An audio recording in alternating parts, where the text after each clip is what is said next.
Vi domanderete come mai ci troviamo in cucina, nella cucina del Barbarigo, per girare questo video messaggio del Giovedì della Parola. Semplicemente perché la cucina rappresenta per il Barbarigo, ma per ogni famiglia, per ogni casa, il luogo di massimo lavoro. Domani, 1° maggio, ricorre la festa del lavoro, riconosciuta universalmente come tale a partire dal 1889, quando si scelse questa data per ricordare la lotta per la rivendicazione dei diritti fondamentali degli operai a Chicago nel 1886 e il triste epilogo che quell'evento ebbe con la morte di numerose persone. Il 1° maggio rappresenta anche l'occasione per ricordare quanto la nostra Carta Costituzionale sancisce a proposito del lavoro, sul quale è fondata la nostra Repubblica, come dice l'articolo 1. In particolare, però, vorrei richiamare le parole dell'articolo 4. La Repubblica riconosce a tutti i cittadini il diritto al lavoro e promuove le condizioni che rendono effettivo questo diritto. E al secondo comma, ogni cittadino ha il dovere di svolgere, secondo le proprie possibilità e la propria scelta, un'attività o una funzione che concorra al progresso materiale o spirituale della società. In queste parole traspare anche la visione che del lavoro ha sempre dato la dottrina sociale della Chiesa, ricordandoci che il lavoro è un diritto inalienabile della persona e al contempo risposta al suo essere parte della società umana, alla cui crescita ciascuno è chiamato, nei limiti delle sue possibilità. Gesù stesso ha lavorato nella bottega di Nazareth, tanto da essere chiamato il figlio del carpentiere. Ed è per questo che la Chiesa, i cristiani, il 1° maggio ricordano anche la figura paterna di Giuseppe, l'operaio, il lavoratore. Anche sul versante del lavoro si avvertono forti le ripercussioni della Covid-19.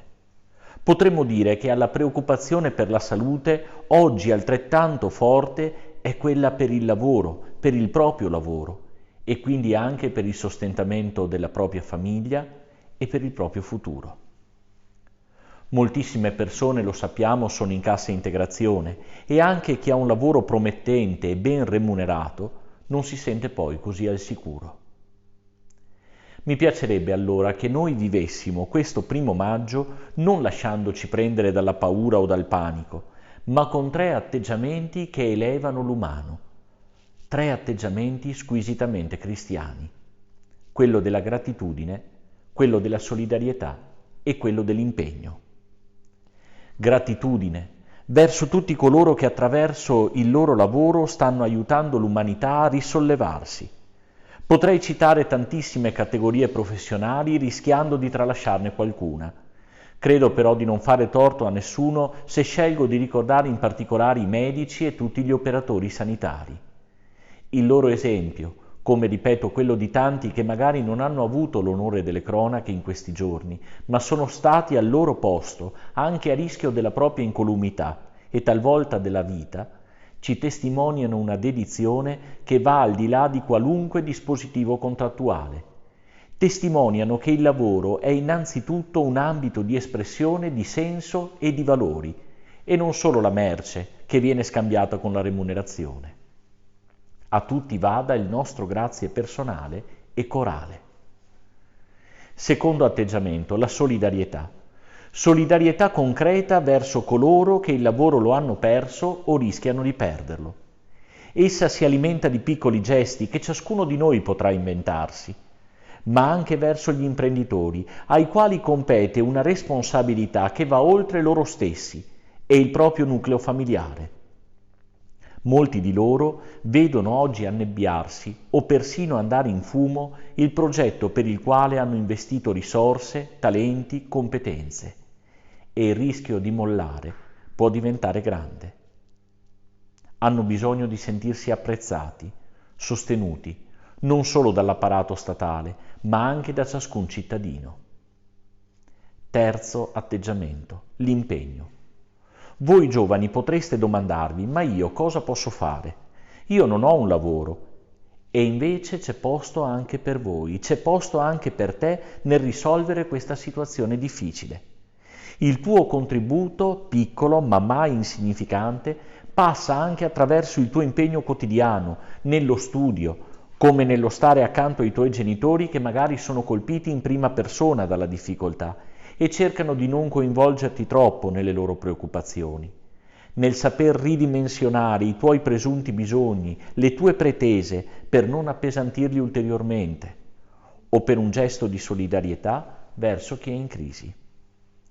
L'altro giorno un amico, in cassa integrazione, mi ha raccontato che sua figlia, di seconda elementare, dopo aver captato dai discorsi dei suoi genitori che il papà non stava più lavorando, è corsa in camera sua, ha preso il suo salvadanaio e glielo ha consegnato dicendogli: «Papà, non ti preoccupare, ci sono anch'io a darti una mano». Come cristiani, poi, abbiamo a disposizione anche lo strumento potente della preghiera.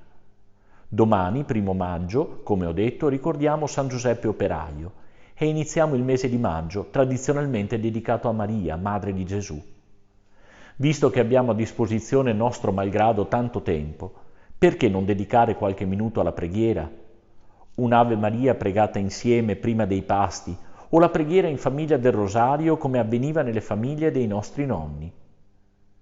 Il Vescovo Claudio, ogni mercoledì e venerdì delle settimane di maggio, si recherà nei più importanti santuari mariani della nostra diocesi, per affidare a Maria le varie categorie di lavoratori e chiedere per loro e per tutti il dono della speranza. Magari potremo accompagnarlo anche noi attraverso il canale YouTube della diocesi e insieme sperare che possiamo presto tornare a lavorare per contribuire al benessere nostro e di tutta la società. Buon 1° maggio, buon mese di maggio e arrivederci alla settimana prossima.